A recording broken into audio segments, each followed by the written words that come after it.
Looks like I missed you. I just wanted to wish you luck before you headed out. I still can't believe you're doing this. I mean, hunting down the... what was it? The life seed?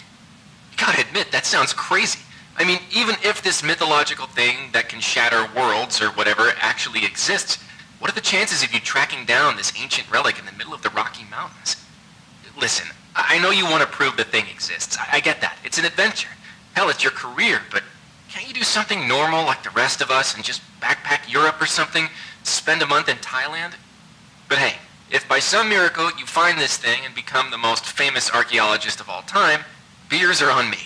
I'll even trade in your tinfoil hat for a whip and fedora. I just really hope all those canoeing lessons pay off.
As a Pathfinder, you will be tasked with operating and testing the newly developed Leaf suit as our hard-working scientists at Pendulum develop new ways to empower our troops fighting the war in Europe.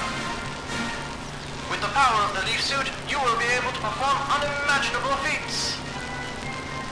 Leaping high into the air. Sprinting as quickly as a cheetah. Even manipulating life and death itself are all part of the many stunts accomplished by the Leaf suit. In addition to these marvelous wonders, an audio reel recorder built directly into the suit allows a Pathfinder to conveniently listen to important intelligence, hands-free during training exercises.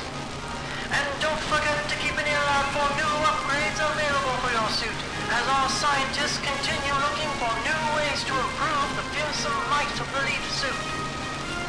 Good luck and safe journey as you test the limits of this amazing new technology.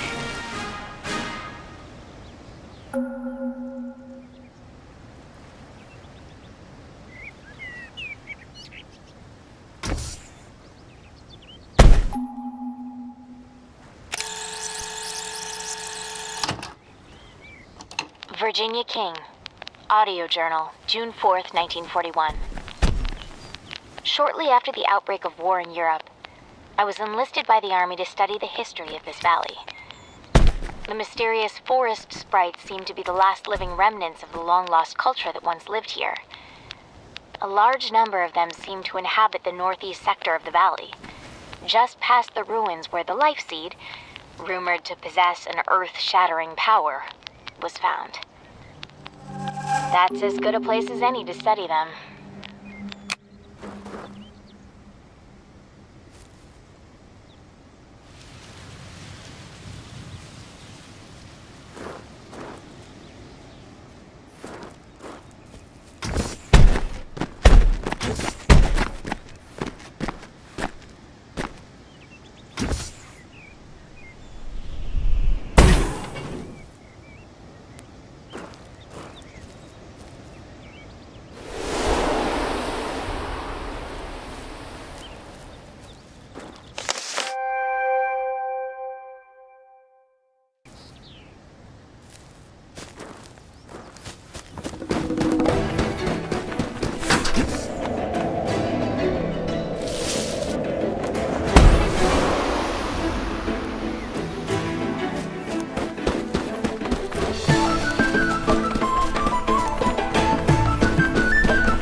described a new word for it. Susurrus.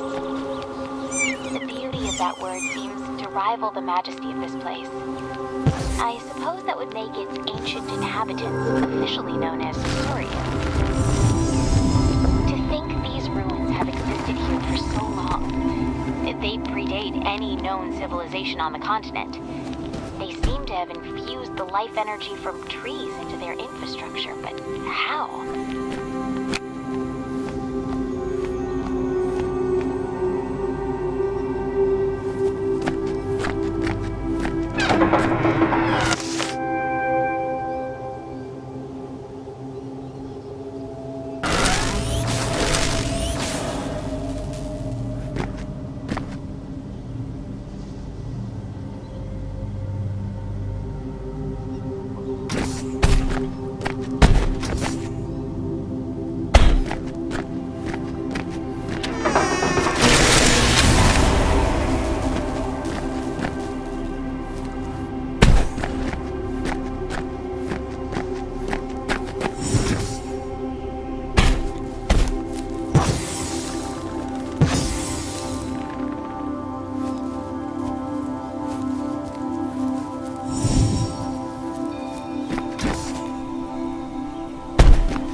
Luckily for me, the military is helping to explore all these ruins through the soldiers piloting leaf suits. They call these soldiers pathfinders since they can trek through terrain normally inaccessible to someone like me.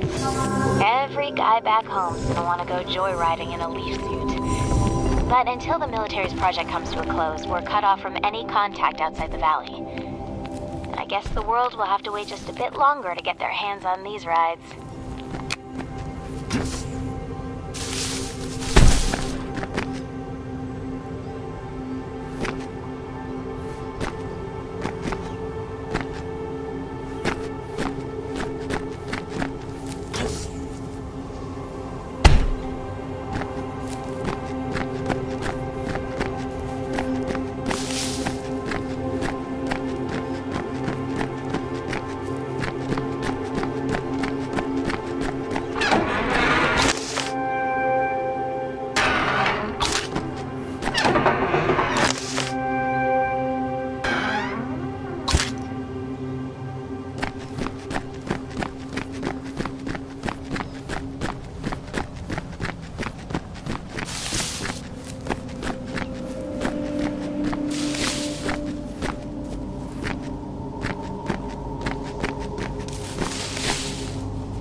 Just what are these glowing orbs that everyone is making a fuss over? They're absolutely beautiful. They seem to grow randomly throughout the valley. I know nothing about them other than that they are indigenous to this valley and that the army is using their energy for their war project. That's about as much as they'll tell me. It's such a shame. I wish they would just let them be. But I suppose it's the whole reason we're here to begin with.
clear to me that the natives of the valley worshipped the giant tree here almost as a deity. Great lengths were taken to construct obelisks around this tree, which the ancients used to help grow it. I've begun to use the term Titan tree to designate this species. According to my interpretations, once every 1,000 years, the Titan tree will produce the mythological and famed life seed, said to possess the power to shatter the world into fragments. No wonder the military is so interested in this place.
The origin of this valley's inhabitants continues to elude me.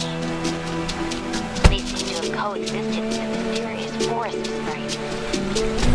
I find loose hints of Mesoamerican civilizations such as the Olmec, with their renowned colossal headstone sculptures dating back to 900 BC.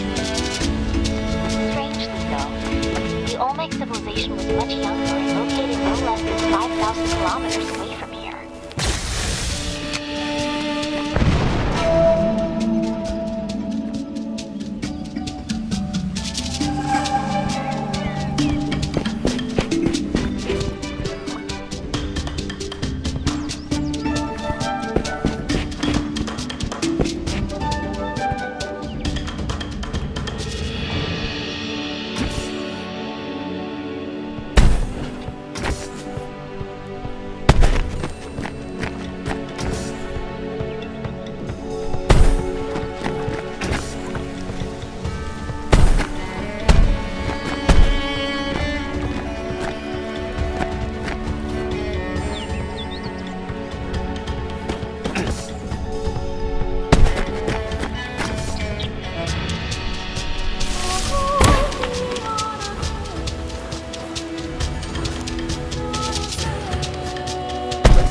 little sprites of this valley, which I've come to call daemons, are so lively. I've done my best to study their behaviors, but without a zoologist on site, I'm mostly coming up dry. They're completely harmless, so the army tends to ignore them as they go about their research. I wonder if the world would clamor to have these daemons as pets. I'm sure my mother could use one. Better than all those feral cats in her backyard anyways.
This civilization take hold so far north.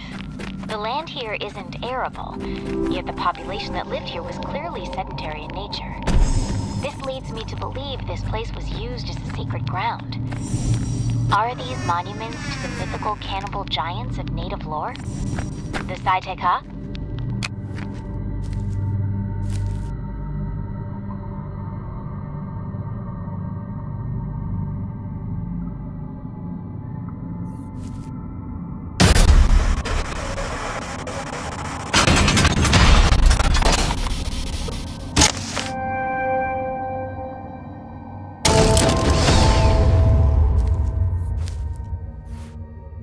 Andrew Fisher, lead physicist, beginning Pathfinder testing on the Icarus boost upgrade. The secondary boost augmentation to the leaf suit should allow a Pathfinder to jump twice in sequence through the air, increasing the height and distance of their leap drastically. Report any defects to a commanding officer immediately.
How rarely a life seed is produced.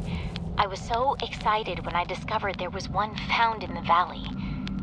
Apparently the military was just as excited as they immediately confiscated it to study at the Soma facility on the mountaintop.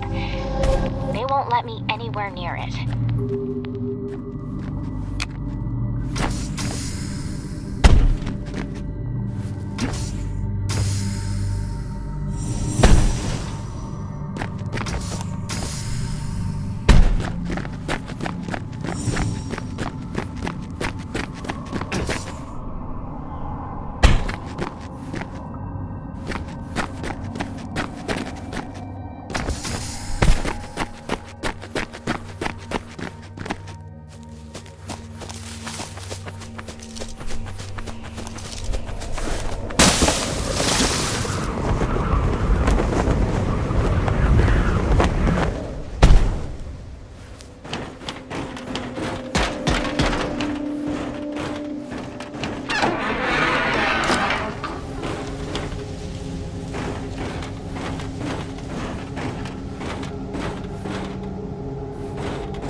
swarms that seem to infect this place. They aren't so bad when they're calm, but when they're starved of Amrita energy, they become incredibly aggressive, sending waves of drones toward intruders in suicidal attacks. They seem to be becoming angrier the longer we're here.